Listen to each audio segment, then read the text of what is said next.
I will talk about our work on or towards universal instance segmentation models in biomedical imaging. I mainly work on deep learning models, that is with Timo Dickscheid and Katrin Amund, and this is one of the works that I've been part in. So instance segmentation in biomedical imaging is a very wide topic in general.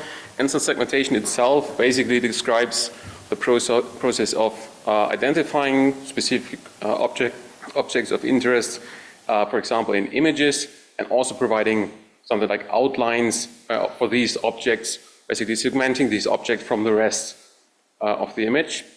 And that is considered a foundational tool in many research areas, because it's typically located right at the front of several research pipelines. Because if you have, for example, images, then comes the image processing, that produces results, and these results are basically the basis for subsequent in-depth research. And this is why it's really important to get this step right, because if the quality of the instance segmentation isn't good, everything that comes after isn't good as well, so to speak. So it's really important to get this part right. Our main use case for this is segmentation in the 1 micron BigBrain data. That is, for example, the neuron segmentation, which you can also see right here in an example.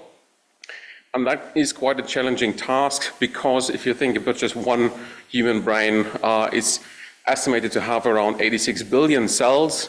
And to make this work, or these models work everywhere across the whole brain, that can really be challenging, especially if you consider the huge amounts of variance that I have, not only in terms of shapes of these cells, but also how they actually depicted in these images, because you have also variance in terms of staining and artifacts and so on.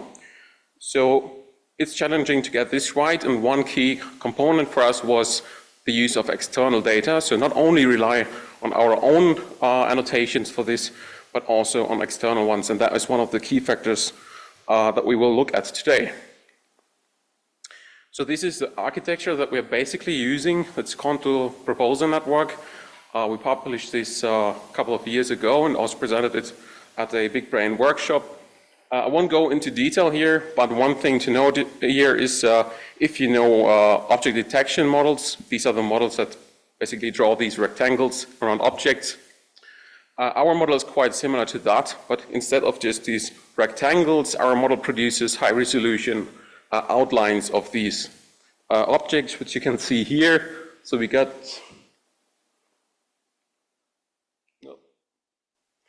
so our object really gives you the entire outlines of each individual cell, and that ideally is pixel precise, which is really important for our case. So then you can also study shapes and rely on these results. Okay, if you now are a lab with a segmentation problem, or instance segmentation problem rather, this is the traditional workflow that you would try to apply. You typically start with such a pre-trained model that can be anything you find online or even create yourself, that you can then fine-tune. For example, if you want to do neuron segmentation, you start to create or start the creation of a small data set, or small is really relative here, with annotated neurons, and that you can then use to fine-tune the pre-trained model that isn't suitable for neuron segmentation in order to be a fine-tuned model that is really good at neuron segmentation. And then let's say you also are interested in segmenting blood vessels. So then again, you create a new data set and continue the process, or repeat it rather. And that happens for every single use case that you will encounter. And over time, you do it quite often, and end up with a huge structure of different models that are all just built for one task. And each one of those takes really a lot of time to develop and test properly.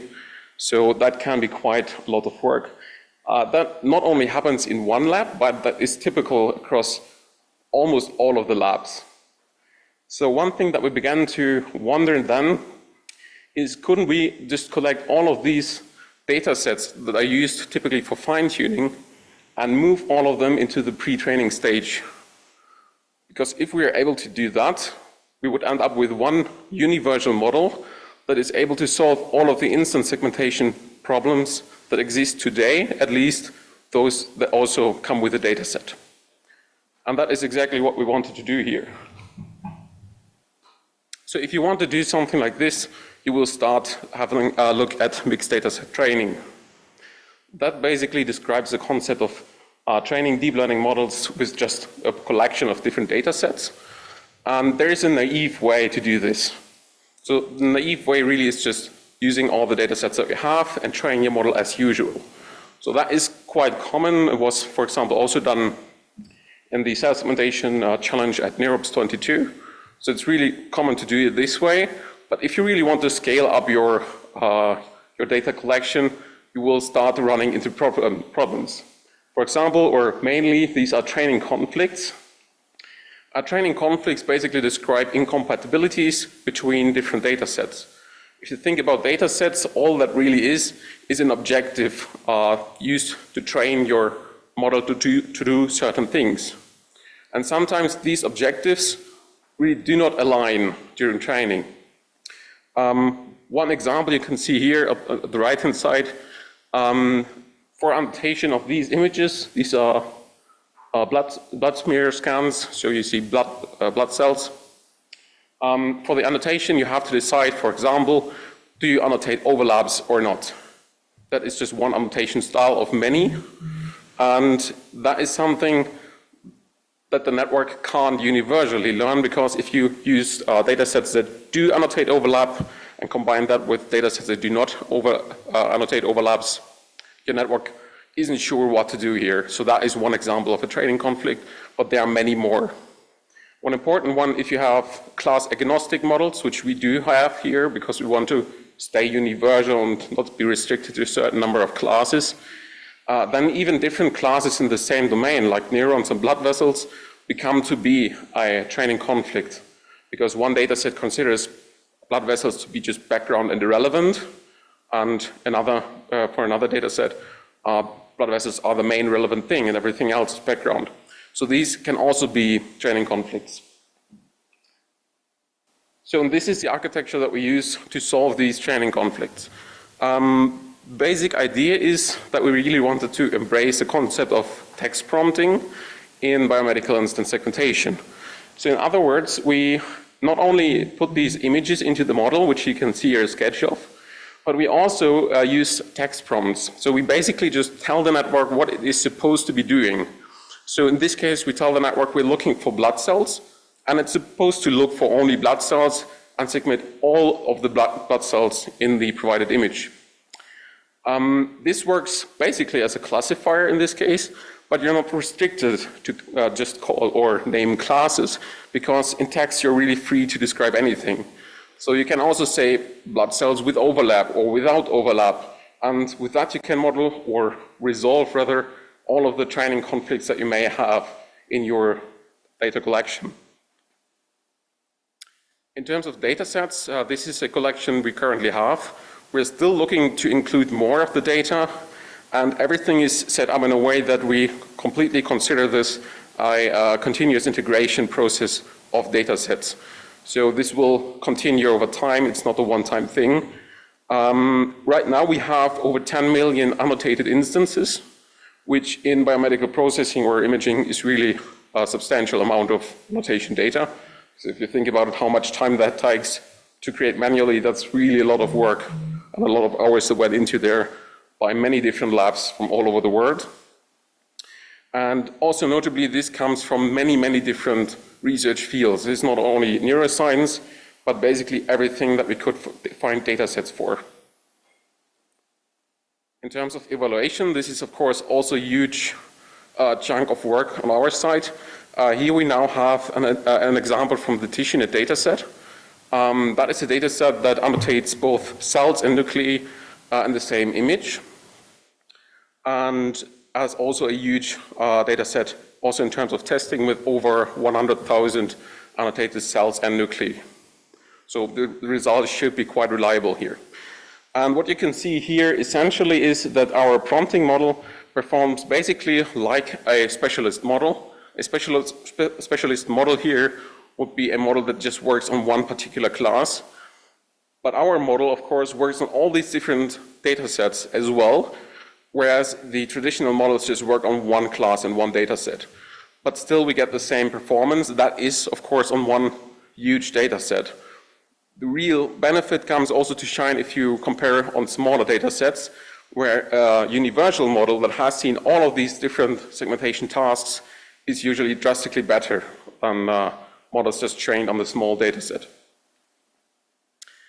These are some segmentation examples from the DigiNet dataset. So you can see here the input images, and if you prompt cell segmentation, the network will try to do just that, segment all the cells, and for nuclear segmentation, it will try to segment nuclei. Also interestingly, here for cell segmentation, if the cell is not completely visible, it will default to segment the nuclei, and that again is one annotation style of this particular data set, which may be different in other data sets.